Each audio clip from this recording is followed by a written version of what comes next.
Quisiera que pudiéramos ir a la primera carta del apóstol Pedro, como leíamos hace un rato atrás, capítulo 1, versículos 10 al 12. Y he titulado la enseñanza de esta mañana como la salvación como instrumento para la vida cristiana, como se anticipaba también hace un ratito atrás. La salvación como un instrumento, como un medio, como un catalizador para nuestra vida cristiana. Es decir, que la salvación, esta bendita palabra y gloriosa verdad que nos dice que los creyentes ya no vamos rumbo a la condenación en el infierno, sino que vamos al cielo gracias a lo que el Señor Jesucristo hizo por nosotros en la cruz. Esa gloriosa salvación no solo tiene implicancias futuras, sino que también tiene implicancias en el presente. Cuando el Señor Jesucristo nos salvó, Él no nos encerró en una burbuja espiritual aquí en el mundo, sino que esa salvación que Él nos dio es útil y práctica para esta vida aquí en la tierra. La salvación no consiste solamente en algo futuro, en algo que esperamos, sino que también la salvación tiene que ver y tiene total incidencia en el presente.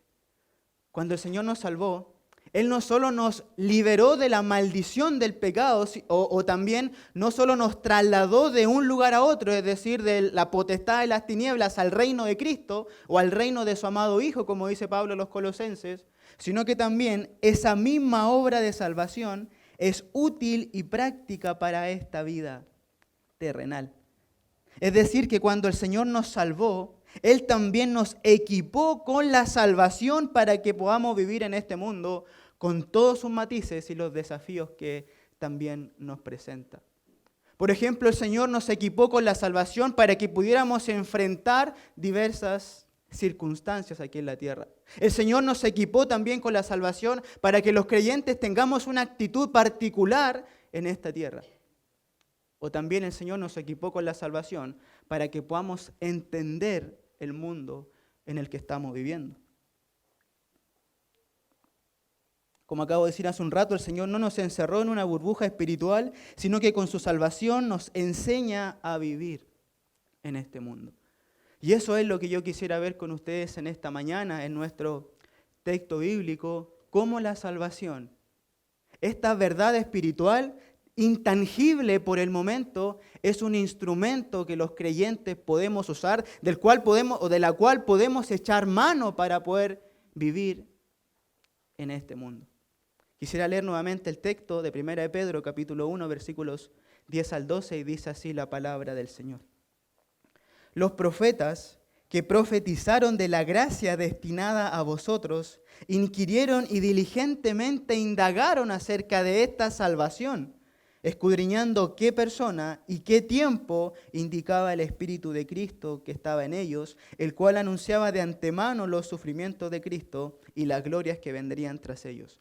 A estos se les reveló que no para sí mismos, sino para nosotros administraban las cosas que ahora os son anunciadas por los que os han predicado el Evangelio por el Espíritu Santo enviado del cielo. Cosas en las cuales anhelan mirar los ángeles. En verdad este texto, este pasaje bíblico es muy rico en cuanto al contenido, muy rico en cuanto a la enseñanza bíblica por la diversidad de temas que se pueden extraer de aquí. Por ejemplo, de este texto bíblico podemos aprender acerca de la esperanza. Y en realidad ese es el propósito principal que tiene el apóstol Pedro al escribirle esto a sus lectores, es darles esperanza en medio de su sufrimiento. Sin embargo, también este texto es útil o también puede ser tomado para extraer la enseñanza acerca de la preexistencia de Cristo, porque dice ahí que los profetas profetizaron por el Espíritu de Cristo que estaba en ellos, y los profetas son, como sabemos, del Antiguo Testamento, Antiguo Pacto, y sabemos que Cristo tuvo su revelación en el Nuevo Testamento. Sin embargo, Él ya estaba en la antigüedad. También podemos encontrar un tema aquí con respecto a la revelación progresiva de Dios. Es decir, que Dios no reveló su plan completo en un solo momento, sino que fue paso a paso revelando todas las cosas. E incluso podemos encontrar la enseñanza con respecto a los ángeles. Podemos encontrar la doctrina de los ángeles porque al final del versículo 12 dice que los ángeles se interesan en esta salvación. De manera que este texto puede ser tomado de muchas maneras debido a las diversas enseñanzas que se pueden extraer de aquí, pero yo quisiera que pudiéramos ver, y tomando también algunas de las cosas que yo acabo de decir, que nuestra salvación es un instrumento para la vida cristiana. En primer lugar, yo quisiera que pudiéramos ver la salvación como instrumento de esperanza, porque ese es el propósito principal del apóstol Pedro al escribir esto que escribe en los versículos que acabamos de leer. En segundo lugar, yo también quisiera que pudiéramos ver la salvación como instrumento de devoción.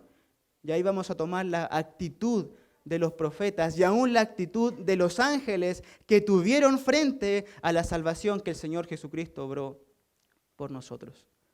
Y en tercer lugar, quisiera también ver la salvación como instrumento de cosmovisión. Porque dice Pedro aquí que los profetas hablaron siendo inspirados por el Espíritu de Cristo. Es decir, que si fueron inspirados por Dios, si Dios les reveló su verdad, eso quiere decir entonces que la palabra es la verdad para entender el mundo. Vamos a lo primero entonces, hermanos, luego de esta breve introducción, que es la salvación como instrumento de esperanza. Como he dicho en todo este pequeño tiempo que hemos comenzado ya a exponer las Escrituras, el propósito principal que tiene el apóstol Pedro aquí del escribir esta carta a sus lectores es para darles esperanza en medio de su sufrimiento, porque ellos estaban sufriendo persecución por causa de su fe bajo el gobierno del emperador Nerón.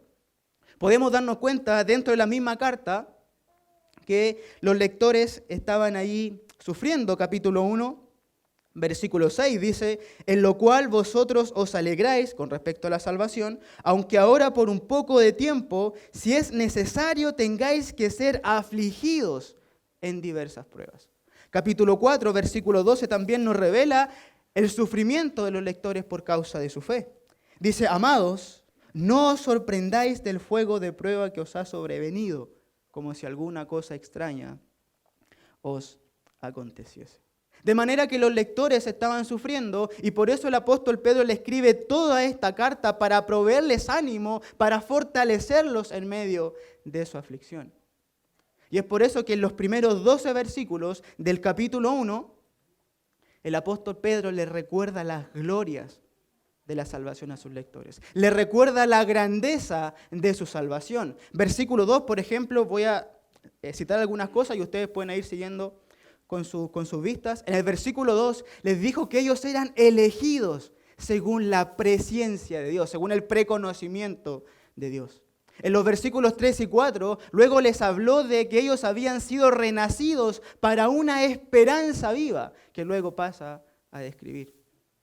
En el versículo 5, les recuerda que a pesar de que ellos estaban sufriendo, estaban siendo guardados por el poder de Dios.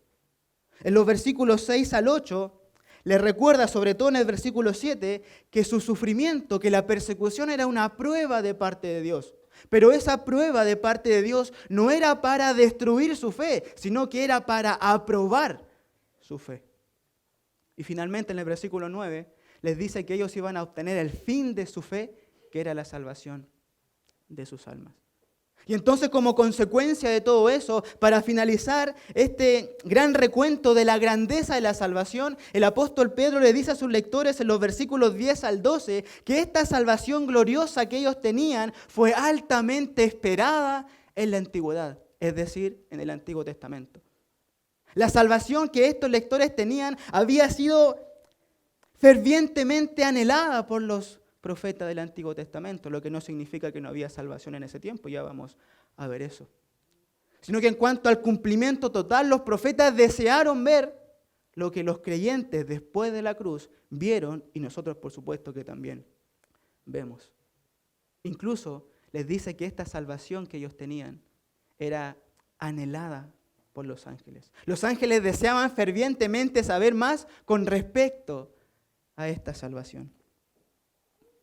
Y por eso que el apóstol lleva a sus lectores a que puedan contemplar el privilegio de su salvación para que así puedan verse fortalecidos mientras ellos sufrían. Y por eso que también hablamos aquí de la salvación como un instrumento de esperanza, porque el apóstol Pedro le está diciendo a sus lectores ahí que echen mano de esa verdad espiritual para que aprendan a vivir en medio del dolor en este mundo.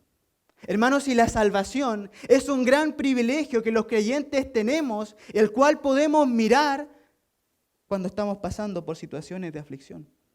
La salvación es un gran privilegio que podemos contemplar cuando sufrimos. Y no solo en la persecución, sino que en las muchas y diversas dificultades o aflicciones que los creyentes experimentamos en este mundo, podemos echar mano de esa gloriosa verdad de nuestra salvación. Y ojo, que esto no significa que si echamos mano de la salvación, vamos a escapar de la aflicción. Sino que lo que el apóstol Pedro está haciendo aquí es que los creyentes puedan triunfar sobre la aflicción. Y triunfar sobre la aflicción no significa erradicar la aflicción, aunque ya quisiéramos. Pero triunfar sobre la aflicción significa saber cómo podemos enfrentarla. Y el apóstol Pedro aquí nos provee esa herramienta de poder triunfar sobre la aflicción, no erradicándola, sino que sabiendo cómo podemos enfrentarla. Y esta salvación es un instrumento de esperanza en cuanto a su contenido, debido a que hemos sido objetos personales de la gracia de Dios. Eso le está diciendo el apóstol Pedro aquí a sus lectores, de que ellos eran privilegiados en esta salvación porque Dios había derramado su gracia sobre ellos. Primera parte del versículo 10.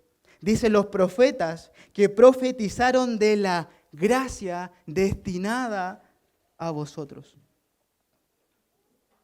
Y Pedro se refiere aquí a la salvación como esta gracia destinada a nosotros. Y aunque si bien gracia y salvación aquí son sinónimos, la gracia es una palabra mucho más especial porque está revelando la naturaleza de la salvación. Y no solo la naturaleza de la salvación, sino que también está revelando la naturaleza del carácter del Salvador, que es su gracia.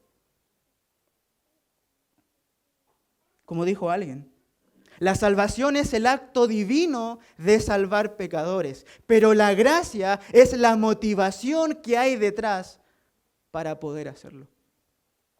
Mientras que la misericordia de Dios es que Dios no nos da lo que merecemos, es decir, juicio, la gracia de Dios es que Dios nos da lo que no merecemos, que es salvación.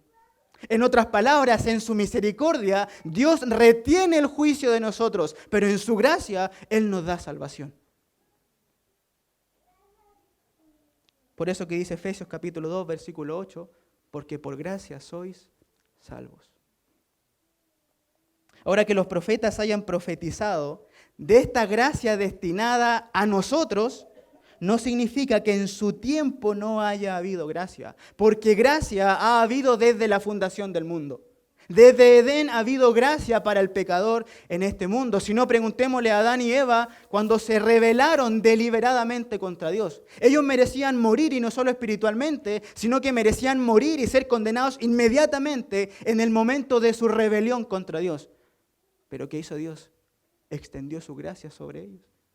Incluso en la vergüenza de su desnudez, Dios mató a un animal moralmente inocente para cubrir su vergüenza, lo que apuntaba a Cristo, y ya había gracia ahí. Si no, preguntémosles también a David cuando adulteró con Betsabé y luego mandó a matar a su marido Urías Eteo. Sabemos que David debía morir en ese momento.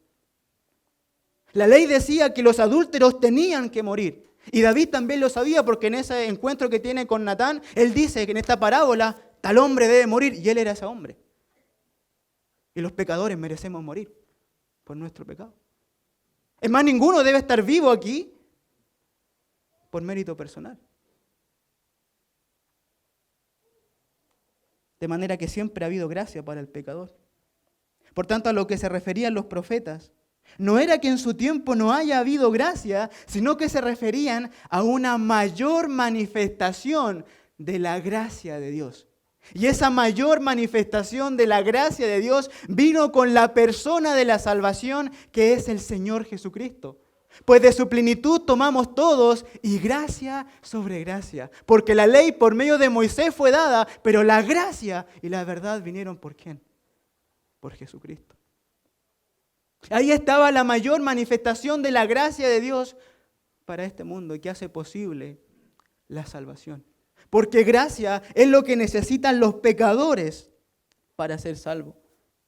De tal manera que los profetas estaban anunciando la gracia de Dios en Cristo y que es el único medio exclusivo por el cual los pecadores pueden ser salvos de la ira de Dios. La gracia es la gloriosa virtud del carácter de Dios que hace posible que perdone al pecador. Y agrego también aquí que la gracia es esa virtud del carácter de Dios que es totalmente inexplicable, porque si en términos personales, si hay algo que yo no logro comprender en términos prácticos, es la gracia de Dios, de cómo Él puede salvar a un pecador. En términos conceptuales, por supuesto que todos lo sabemos, favor inmerecido. Pero yo no puedo entender cómo Dios derrama su gracia sobre un adúltero y un asesino como David. ¿Cómo lo perdona? No puedo entender cómo salvó a una Rahab la ramera en el Antiguo Testamento. Pero luego uno hace el examen de su vida y dice uno que cometió pecados igual de aberrantes que cualquiera de los santos del Antiguo Testamento. Y uno no puede llegar a comprender esa gracia de Dios. Es totalmente inexplicable que Dios salve al pecador, siendo que el pecador ha atentado directamente contra Él. Ahora esta gracia que hemos recibido es un gran instrumento de esperanza en medio de la aflicción, porque el Señor ha acabado con nuestro mayor problema, que es el pecado. Ahí está el contenido de nuestra esperanza de que el Señor ha acabado con nuestro pecado. El Señor nos ha rescatado para siempre de la maldición del pecado y de su justa condenación en el infierno. Por eso que el mayor problema de los lectores que estaban siendo perseguidos por causa de Cristo no era la persecución. Su mayor problema era el pecado, pero el pecado ya había sido abolido por Cristo en la cruz debido a esta gracia que Él derramó sobre ellos. Ese era su mayor problema, pero ese problema ya había sido solucionado por el Señor Jesucristo. Si ponemos en una balanza los sufrimientos debido a la condenación por el pecado, que son eternos, en comparación al sufrimiento de la persecución, obviamente es más terrible sufrir eternamente en el infierno que sufrir temporalmente en esta tierra. Pero el mayor problema de estos lectores que estaban sufriendo ya había sido abolido porque sus pecados habían sido perdonados. De tal manera que ellos podían enfrentar el sufrimiento con esperanza, porque mirando las cosas, y este es el punto, desde una perspectiva eterna, lo peor ya había pasado. Lo peor ya había pasado y ahora estaban bien con su Dios. Como dice este famoso himno, alcancé salvación, estoy bien con mi Dios. Y lo escribió ese himno Horatio Spafford después de haber perdido a toda su familia en un accidente. Y si hay un dolor grande en este mundo, es perder a la familia. Sin embargo, Él lo enfrentó con la perspectiva de su redención, diciendo, sí, estoy sufriendo. Sin embargo, lo peor ya había pasado, porque estoy sufriendo, pero estoy sufriendo bien con Dios. Hermanos, imagínense sufrir en este mundo, pero estar enemistado con Dios. Pero Él sufría en este mundo estando bien con Dios. De manera que los lectores aquí podían hasta entregar su propia vida por causa de su fe, porque lo peor ya había pasado. El pecado había sido abolido de su cuenta. Y hermanos, nuestro mayor problema nunca será el sufrimiento propiamente tal, sino que es el pecado. Las enfermedades, ya sean temporales, crónicas o lamentablemente graves, que llevan a la muerte. Los dolores naturales del cuerpo y del alma o las persecuciones no son nuestro mayor problema. Sin duda nos causan aflicción, sin duda nos dolemos y derramamos lágrimas por eso. Pero nuestro mayor problema se llama pecado y el pecado ya fue abolido por Cristo en la cruz. Ahora yo no digo que todo esto sea fácil y tampoco quiero sonar ligero en mis palabras con lo que estoy diciendo. Porque desde que me tocó sufrir en una ocasión trato de ser lo más cuidadoso cuando hablo de sufrir, porque en cierto sentido entiendo lo que se experimenta en ese momento. Y dice también el libro de Proverbios que todos los días son difíciles para el afligido. Sé que yo no quiero sonar ligero, pero los creyentes podemos enfrentarlo con la esperanza de nuestra redención. Hagamos este ejercicio. Imagínense, hermanos, sufrir en este mundo con la expectativa de seguir sufriendo para siempre en la condenación. Y en esa condición se encuentran todos aquellos que están sin Cristo. Porque están sufriendo, pueden sufrir en este mundo, pero luego de morir ellos no van a descansar en paz, como se dice culturalmente. Ellos van a seguir sufriendo. Lamentablemente, sus sufrimientos no van a acabar, sus sufrimientos se van a intensificar porque van a ser condenados para siempre en el infierno. Y eso es terrible, enfrentar el sufrimiento con la expectativa de que vamos a seguir sufriendo para siempre, es horrendo. Pero aquellos que hemos sido redimidos por gracia, no continuaremos sufriendo ya que nuestros pecados han sido perdonados por el Señor. Dios nos amó tanto que derramó su gracia sobre nosotros para que el sufrimiento no sea lo último que obtengamos, sino que lo último que obtengamos, como dice el versículo 9, sea la salvación de nuestras almas. Es decir, que la aflicción siempre tiene una fecha de término. El sufrimiento, siempre tiene una fecha de término. Tiene una fecha de caducidad. El Señor ha querido que nuestro fin no sea sufrimiento eterno, sino salvación. Ahora noten, que Pedro diga que esta gracia, estaba destinada a nosotros, nos revela que Dios preparó nuestra salvación con anticipación.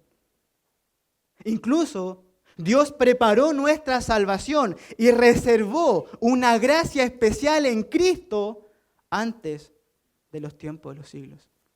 Yo quisiera que pudiéramos ir brevemente a 2 de Timoteo, capítulo 1, versículo 9, para ver esto que acabo de decir, que tiene relación con lo que Pedro está diciendo, de que es una gracia destinada para nosotros.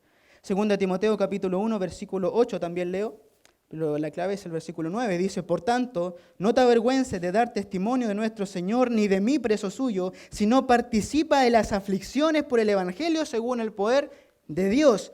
¿Quién nos salvó? Dios, y llamó con llamamiento santo, no conforme a nuestras obras, según el propósito, sino según el propósito suyo. Es decir, nos salvó porque Él quiso.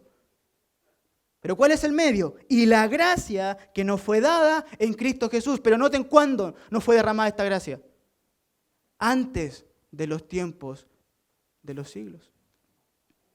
Es decir, que Dios ya tenía preparada nuestra salvación en la eternidad pasada y en Cristo reservó una gracia especial para que pudiéramos ser salvos. Y luego esa gracia que Él había reservado en la eternidad pasada, la derramó en el tiempo y en el espacio cuando nos salvó en un punto de nuestra vida. Y eso sin duda es tremendo.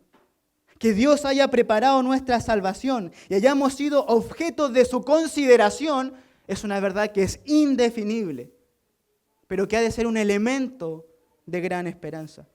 Porque el mismo Dios que nos pensó y que preparó cuidadosamente nuestra salvación antes de que el mundo fuese, es el mismo Dios que sigue estando con nosotros mientras sufrimos. El Dios que nos conoció antes de los tiempos de los siglos, no nos dejará solos dentro del tiempo y el espacio.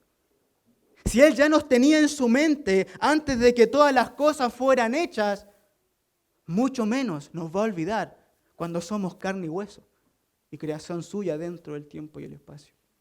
Es por eso que el apóstol Pedro lleva a sus lectores a que puedan considerar esta verdad para verse fortalecidos en medio de su sufrimiento. Que así como Esteban, por ejemplo, ellos puedan enfrentar sus circunstancias, por más difíciles que sean, con los ojos puestos en el cielo. Ahora, la grandeza de la salvación no ha de ser solo un instrumento de esperanza, sino que también, si es tan grande, si es tan gloriosa, debe ser un instrumento de devoción. Y esto nos lleva a lo segundo, que es la salvación como instrumento de devoción.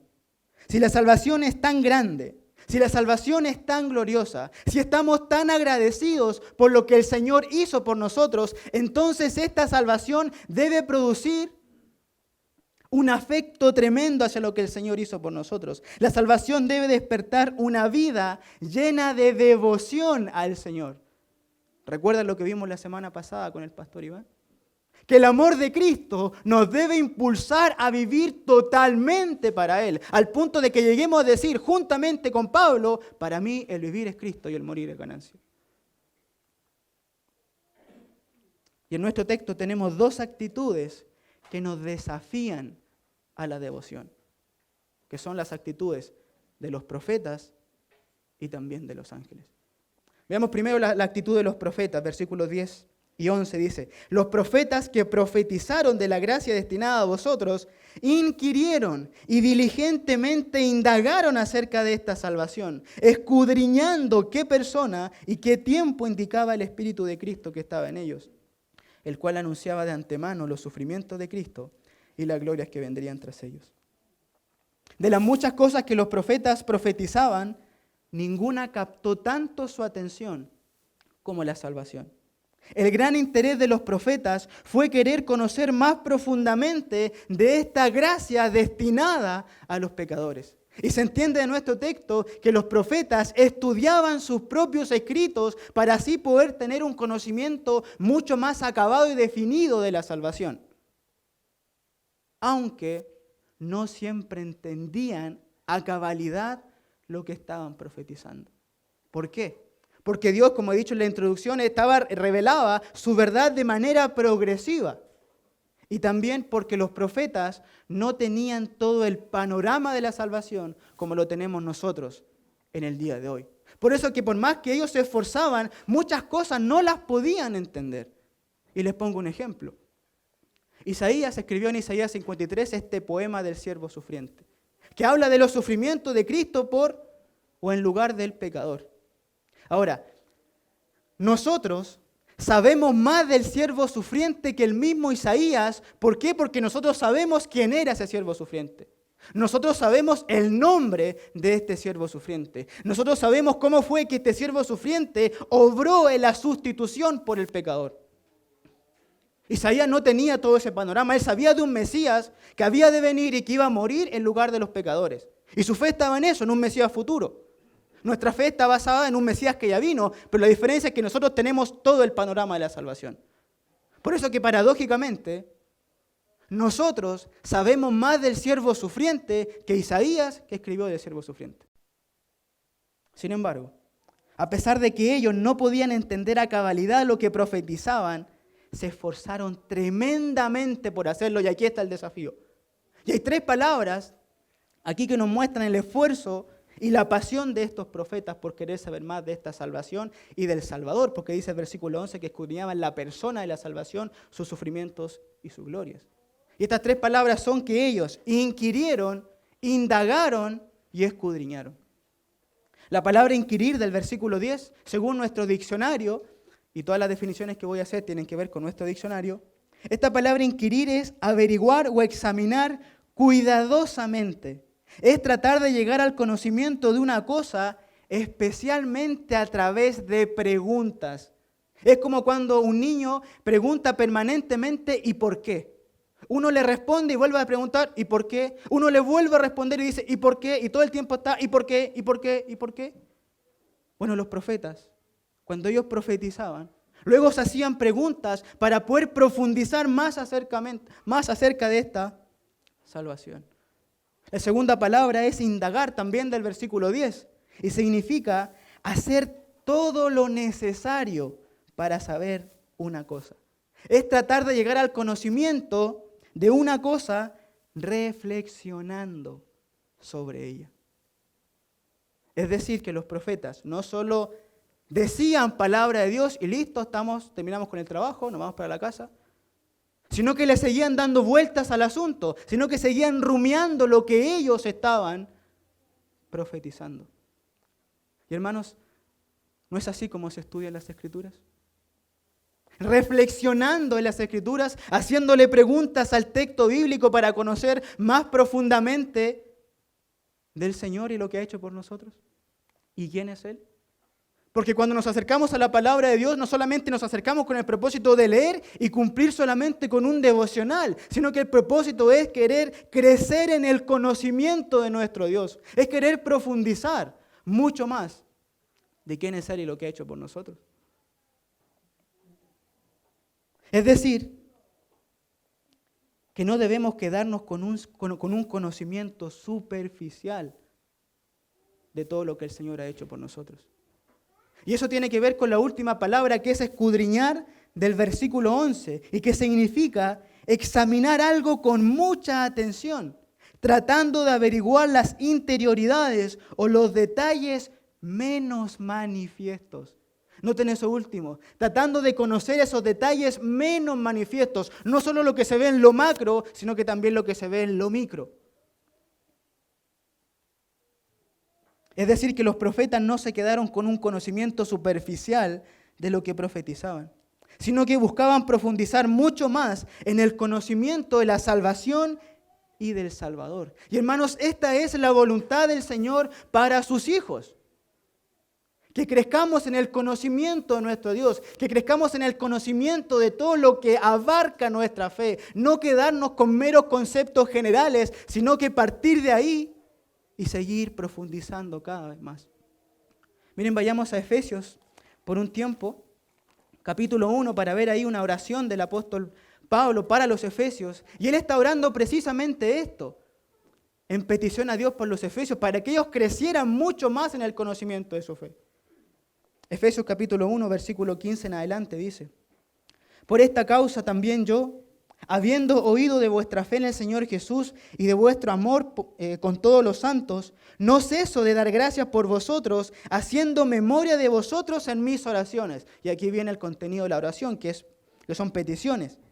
Para que el Dios de nuestro Señor Jesucristo, el Padre de gloria, os dé espíritu de sabiduría y de revelación en el conocimiento de Él, alumbrando los ojos de vuestro entendimiento, para que sepáis cuál es la esperanza a que Él os ha llamado, y cuál es la riqueza de la gloria de su herencia en los santos, y cuál la supereminente grandeza de su poder para con nosotros, los que creemos según la operación del poder de su fuerza. Es decir, que el apóstol Pablo oraba para que el conocimiento de los creyentes sea mucho más acabado en cuanto a su fe. Y esto es muy importante porque nuestra devoción a Dios está estrechamente relacionada con el conocimiento que tenemos de Dios. Un conocimiento superficial de quién es Dios va a llevar a vidas superficiales. Pero por el contrario, un conocimiento mucho más profundo de quién es Dios va a llevar a vidas mucho más apasionadas por nuestro Dios. Y eso se puede ver tangiblemente muchas veces dentro de la iglesia. Que aquellos que no conocen tanto a su Dios son los menos consagrados. Como dijo alguien haciendo esta ilustración, son como los mosquitos que están rodeando la luz, pero no están en la luz. Están cerca, sí, están ahí. Están, no están, vienen, no vienen, aparecen, no aparecen. Están. Pero no están en la luz en el sentido de su consagración. Por eso que el conocimiento de Dios va estrechamente relacionado con la devoción a Dios. Ahora, hay algo muy interesante en esta actitud de los profetas, porque ellos fueron diligentes y apasionados sin siquiera ver lo que nosotros vemos. Miren lo que dice el versículo 12. A esto se le reveló, después de inquirir, indagar, escudriñar todos sus esfuerzos, que no para sí mismos, sino para nosotros administraban las cosas que ahora son anunciadas por los que os han predicado el Evangelio por el Espíritu Santo enviado del cielo. Es decir, que todo lo que profetizaron los profetas con relación a esta mayor manifestación de la gracia de Dios no era para su tiempo, sino que era para las generaciones posteriores de la cruz. Los profetas supieron que todo lo que anunciaban en cuanto a la salvación no iba a ser vista por ellos mismos, sino que por las generaciones futuras. Ellos supieron que no eran más que servidores de aquellos creyentes que vendrían después de la cruz, es decir, los lectores de Pedro y nosotros. Ellos nos estaban sirviendo a nosotros con todo lo que estaban profetizando. Por eso que quienes estamos de este lado de la cruz, sin duda somos una generación privilegiada al tener todo el panorama completo. Inclusive los santos del Antiguo Testamento que fueron salvos no tenían una relación con Cristo en términos de el conocimiento de quién era Él, porque su fe estaba en un Mesías. Pero nosotros conocemos ahora especialmente a ese Mesías, lo que Él hizo por nosotros. Como dije hace un rato, ellos miraban hacia el futuro, pero no sabían muy bien quién era esa persona. Sin embargo, su fe y su salvación estaba ahí. Pero nosotros ahora tenemos todo el panorama de quién era nuestro Señor Jesucristo, y lo podemos decir con nombre. El Señor Jesucristo dijo en Mateo 13:17, porque de cierto digo que muchos profetas y justos desearon ver lo que veis y no lo vieron, y oír lo que oís y no lo oyeron. Y sin embargo los profetas se esforzaron y dedicaron sus vidas a estudiar de esta salvación. Entonces, ¿cuánto más nosotros que tenemos todo el panorama? Ahora, no solo los profetas, sino que los santos del Antiguo Testamento vivieron vidas extraordinarias sin siquiera ver lo que nosotros vimos. Y yo quiero que vayamos aquí también ahora a Hebreos capítulo 11, este capítulo que nos habla de los héroes de la fe, como se llama comúnmente, para vernos también motivados, porque estos hombres hicieron grandes proezas teniendo una fracción de la revelación en comparación a lo que tenemos nosotros. Hebreos capítulo 11, versículo 32 en adelante dice, ¿y qué más digo? Porque el tiempo me faltaría contando de Gedeón, de Barak, de Sansón, de Jefté, de David, así como de Samuel y de los profetas, que por fe conquistaron reinos, hicieron justicia, alcanzaron promesas, taparon bocas de leones, apagaron fuegos impetuosos, evitaron filo de espada, sacaron fuerzas de debilidad, se hicieron fuertes en batallas, pusieron en fuga ejércitos extranjeros, las mujeres recibieron sus muertos mediante resurrección, mas otros fueron atormentados, no aceptando el rescate a fin de obtener mejor resurrección. Otros experimentaron vituperios y azotes, y además de esto, prisiones y cárceles. Fueron apedreados, aserrados, puestos a prueba, muertos a filo de espada. Anduvieron de acá para allá, cubiertos de pieles de ovejas y de cabras, pobres, angustiados, maltratados, de los cuales el mundo no era digno, errando por los desiertos, por los montes, por las cuevas y por las cavernas de la tierra. Grandes proezas, pero miren lo que dice ahora, y todos estos, aunque alcanzaron buen testimonio mediante la fe, sin duda, no recibieron lo prometido. Proveyendo Dios alguna cosa mejor para nosotros, para que no fuesen ellos perfeccionados aparte de nosotros. Repito, no es que no hayan alcanzado salvación aquí, pero como no tenían el panorama completo, no podían ver todas las cosas por las cuales ellos vivieron. Lo acotado de su revelación que tenían en comparación a lo que tenemos nosotros, sin embargo, les sirvió para entregarse por completo a Dios. Y qué desafío y qué responsabilidad es esto para nosotros. Porque a mayor luz, mayor responsabilidad. Ahora, pasa algo muy extraño en nuestra época. Porque a mayor privilegio, pareciera que hemos sido menos apasionados. Es curioso, pero parece ser que la generación más iluminada en términos de la revelación de Dios y conocimiento disponible no es tan apasionada como ellos. Y es fácil hacer el ejercicio. Comparemos nuestra vida, nuestra devoción, nuestro esfuerzo con los profetas. Ahí vamos a ver la diferencia. Por ejemplo, David, que con una fracción de revelación en comparación a nosotros, vivió una vida extraordinaria.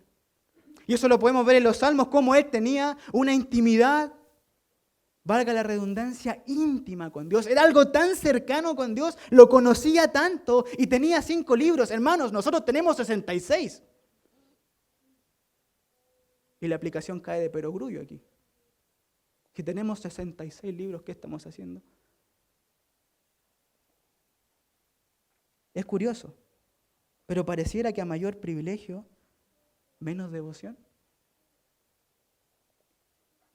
Incluso creo que hemos hasta normalizado la falta de pasión o la falta de consagración al Señor. Y a veces utilizamos el ejemplo de la iglesia en Éfeso y decimos que Éfeso dejó su primer amor. Pero Éfeso no es un ejemplo a seguir, al menos en esa conducta. Pero a veces lo justificamos diciendo, bueno, Éfeso pasó también con Éfeso, bueno, entonces ¿qué pasa conmigo? Y aunque es verdad que los creyentes reconocemos que pasamos por etapas de frialdad espiritual, ese nunca ha sido el patrón ni el ejemplo a seguir. De lo contrario, usaríamos como ejemplo también el adulterio de David para justificar el adulterio y no es el patrón. No es el patrón a seguir. El ejemplo a seguir son los profetas y los santos del Antiguo Testamento que con menos revelación que nosotros vivieron vidas extraordinarias. Ahora, no solo los profetas, sino que también los ángeles tuvieron una actitud tremenda con respecto a la salvación. Versículo 12 dice, cosas, al final, cosas en las cuales anhelan mirar los ángeles. Por un lado, sorprende la devoción de los profetas, pese a que no tenían toda la revelación, aunque por otro lado se entiende porque era la salvación de ellos mismos. Pero que los ángeles se interesen por esta salvación nos muestra a nosotros que el privilegio de la gracia que hemos recibido es algo que ha conmovido todo el cosmos. La cruz de Cristo conmovió todo el cosmos y aún los ángeles, el mundo espiritual, se interesan por lo que Él hizo por nosotros. Y noten lo que no hizo por ellos. Porque Cristo no murió por ángeles, murió por nosotros. Él nos vino a socorrer al mundo espiritual, Él vino a socorrer a la descendencia de Abraham, como dice Hebreos capítulo 2. Sin embargo, los ángeles se interesan en la salvación. La frase, cosas en las cuales anhelan mirar, nos revela el interés y la fascinación de los ángeles por la salvación que Dios ha obrado en los pecadores. La palabra cosas denota todas las implicancias de la salvación, toda la doctrina de la salvación. Y anhelan mirar se refiere a un deseo irresistible que no es fácil de satisfacer, donde los ángeles con una santa curiosidad es como si extendieran el cuello para mirar más profundamente esta salvación. De hecho, la palabra mirar significa eso, mirar con cuello extendido, es como hacer el esfuerzo para poder mirar qué es lo que está pasando porque me interesa saber lo que está pasando. De manera que la salvación se convirtió en un estudio permanente del mundo espiritual de los ángeles. Comenta Charles Spurgeon, hermanos míos, aunque ellos, los ángeles, no conocen todavía lo concerniente a Cristo y a su evangelio, quieren conocer todo lo que puedan. Tienen muchos otros temas para estudio. Están todos los otros mundos que Dios ha hecho y posiblemente ellos tienen la libertad de recorrerlos todos. Sin embargo, no leo con referencia a las maravillas de la astronomía, cosas en las cuales anhelan mirar los ángeles. Sin duda, los ángeles saben más acerca de las edades antiguas de este mundo que todos nuestros científicos. Ellos podrían decir muchas cosas más acerca de las diversas formaciones y estratos que lo que los geólogos comentan. Y sin embargo, no encuentro ningún registro que diga que los ángeles anhelan mirar en particular estas cosas. Sus principales contemplaciones parecen fijarse en Cristo y su evangelio. Es decir, que los ángeles tienen acceso a muchas cosas para el hombre, que para el hombre, digo, serían de gran interés, sobre todo lo que pasa fuera del mundo. Galaxias, estrellas, nuevos planetas. Pero ellos están interesados en lo que pasa en el mundo. Es paradójico, pero mientras los hombres y aún los creyentes están interesados en lo que pasa fuera de este mundo, los ángeles, el mundo espiritual, está interesado en lo que pasa dentro del mundo, especialmente en esa vieja cruz. Hermano, nuestra salvación es tremenda. Si los ángeles hacen esto es porque nuestra salvación es tremenda. Y si ellos hacen esto, nuevamente, ¿cuánto más entonces nosotros nos debemos interesar en nuestra salvación. ¿Cuánto más debemos profundizar en el conocimiento de lo que hemos recibido por la gracia de Dios? Ahora, hermanos, los ángeles aprenden todo esto mediante la iglesia. Ellos quieren saber más de la salvación, pero ¿cómo lo aprenden? Más de esta gracia y la misericordia de Dios, que no conocen por experiencia personal, solo teóricamente. ¿Cómo lo aprenden? Por la iglesia. Dice Efesios capítulo 3, versículo 10. Para que la multiforme sabiduría de Dios sea ahora dada a conocer por medio de la iglesia a principados y potestades en los lugares celestiales. Noten cómo trasciende todo esto. A veces pienso que no hemos dimensionado la magnitud de nuestra salvación. A veces pienso que incluso hemos terrenalizado algo tan glorioso como lo es el Evangelio del Señor Jesucristo.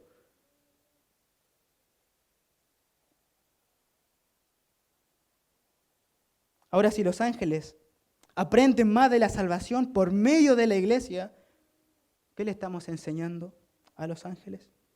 ¿Qué le estamos mostrando con respecto a la gracia y la misericordia de Dios? ¿Pueden ellos instruirse al ver nuestras vidas consecuentes viviendo bajo la gracia y la misericordia de Dios?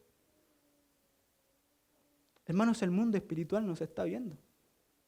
Y de hecho podríamos afirmar que en este preciso momento donde se reúne la iglesia de Cristo, el mundo espiritual nos está viendo y quiere conocer mucho más acerca de la salvación que usted y yo tenemos. Por eso, ¿qué le estamos enseñando? Luego, en términos individuales, cuando salimos de acá, ¿qué le estamos mostrando a los ángeles con respecto a la gracia y la misericordia de Dios? Por tanto, hemos de vivir vidas consecuentes y apasionadas a la luz de nuestra salvación. Y no solo debido a que los ángeles nos ven, sino que también, y sobre todas las cosas, porque nuestro Dios nos ve. Y debemos dar gloria a Él. Ahora, esta salvación que debe fomentar nuestra devoción, también deben ser los lentes para interpretar el mundo. Y esto nos lleva a lo último y tercero, que es la salvación como instrumento de cosmovisión. Y eso lo podemos extraer. Cuando el apóstol Pedro escribe que los profetas hablaron lo que les indicaba el Espíritu de Cristo que estaba en ellos, versículo 11.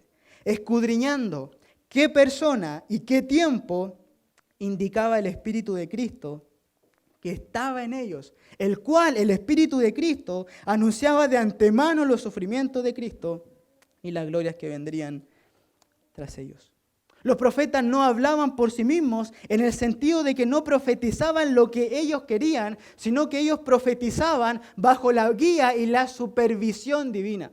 Por eso que el mismo apóstol Pedro va a escribir en su segunda carta, capítulo 1, versículo 21, que nunca la profecía fue traída por voluntad humana, sino que los santos hombres de Dios hablaron siendo inspirados por el Espíritu Santo.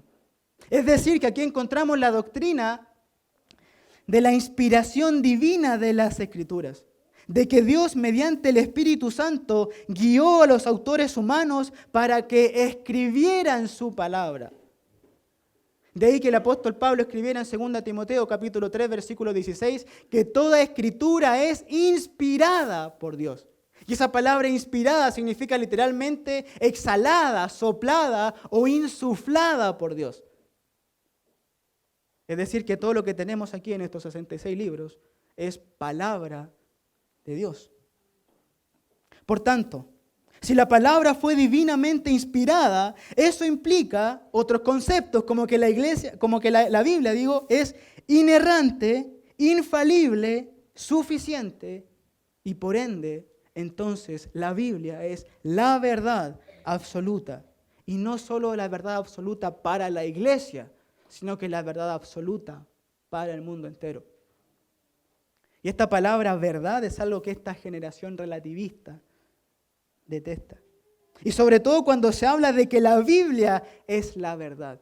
El relativismo en el día de hoy odia la verdad, pero odia doblemente la verdad cuando esa verdad sale de la Biblia.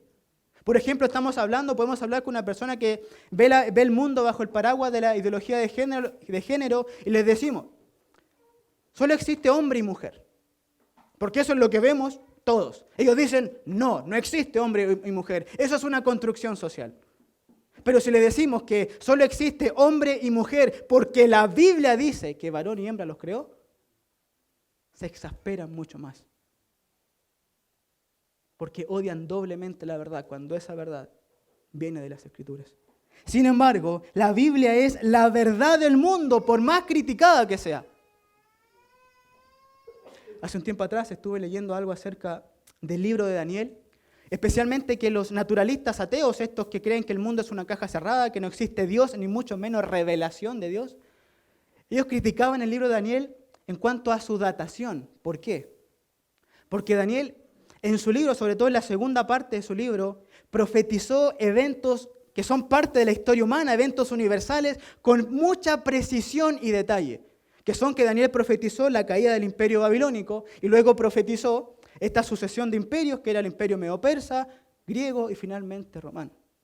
Y Daniel profetizó con mucha precisión cada detalle de lo que iba a pasar. Incluso profetizó que el imperio griego, después de Alejandro Magno, se iba a dividir en 4 generales, de los cuales uno iba a tener preeminencia, que históricamente se conoce que fue Antíoco IV o Epífanes.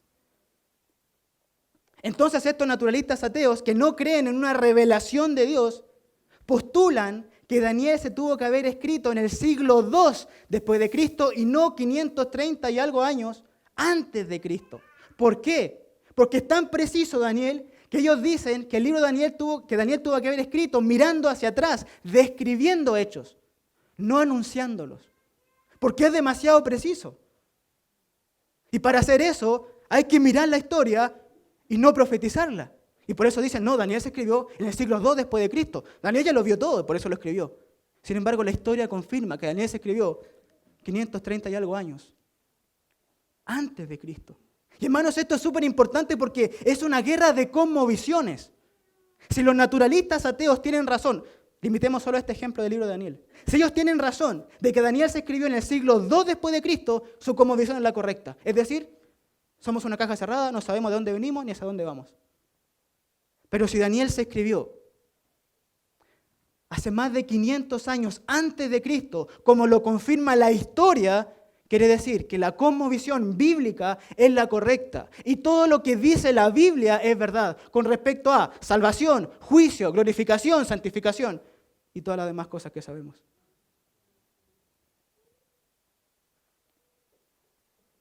Es decir, que estamos en el lugar correcto. Y ninguno aquí está perdiendo su tiempo.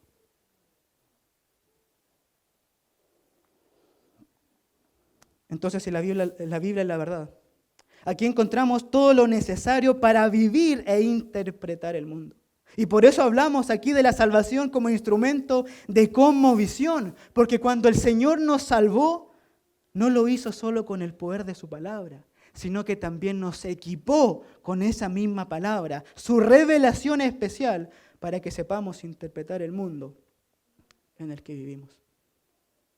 Y hermanos, en medio de un mundo donde el engaño prolifera, y con esto ya voy terminando, es importante que usemos la Escritura para interpretar lo que pasa en el mundo, porque si ustedes se dan cuenta, hoy en día todo engaño se viste de bienestar personal, lo que puede ser muy difícil distinguirlo.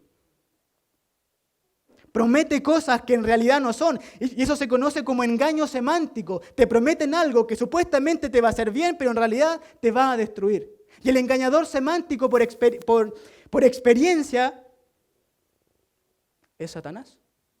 ¿Qué hizo en el huerto del Edén? Le dijo a Eva que seréis como Dios. Ahí está esta promesa de bienestar personal. Sin embargo, llevó a Eva y a toda la creación a la destrucción.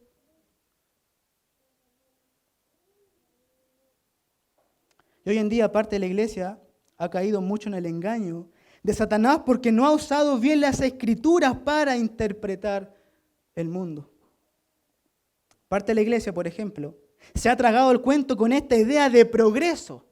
Pero el progresismo nunca puede contribuir al florecimiento de la humanidad por ser una ideología cuyos fundamentos son ateos.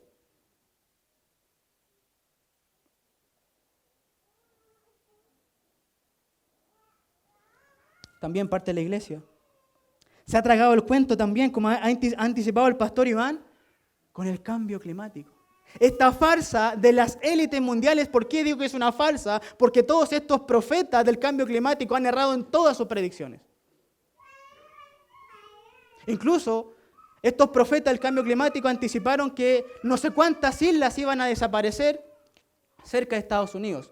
Y un presidente de Estados Unidos, el primer presidente de color, promotor de esta agenda verde, va y compra esa isla que va a desaparecer. ¿Cómo? ¿Cómo es eso? No obstante, parte de la iglesia se ha creído este cuento del cambio climático. Estas personas te dicen que por el bien del planeta no comas carne, no comiences a usar tu vehículo por el impacto de la huella de carbono, e incluso justifican hasta el aborto con el cambio climático. Ustedes dicen, ¿qué tiene que ver cambio climático con aborto? Bueno, ellos dicen que las personas como tenemos o emanamos CO2 y eso impacta al planeta. Si nacen muchas personas en este mundo, eso a largo plazo va a traer un impacto terrible al planeta. Y por eso hay que matar a los bebés en el vientre de su madre. Y ahí hay otra filosofía, maltusianismo. Esa idea de que estamos sobrepoblados y hay que reducir la población. Entonces que hay que matar a los bebés en el vientre de su madre. Porque van a impactar el planeta. Están adorando al planeta estas personas. Sin embargo, parte de la iglesia, ya veo que comienzan a decir que no debemos comer carne, por ejemplo, sino que tenemos que comer miel y langostas, como Juan el Bautista.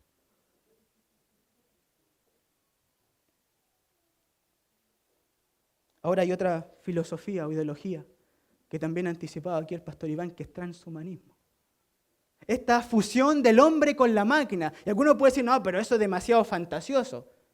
Sin embargo, hay un británico reconocido por el Parlamento británico como cyborg, que tiene una antenita en su cabeza. Él no podía ver solamente en escala de grises, se puso una antena en su cabeza, se insertó chip en su cerebro, de manera que ahora puede ver los colores a través del sonido.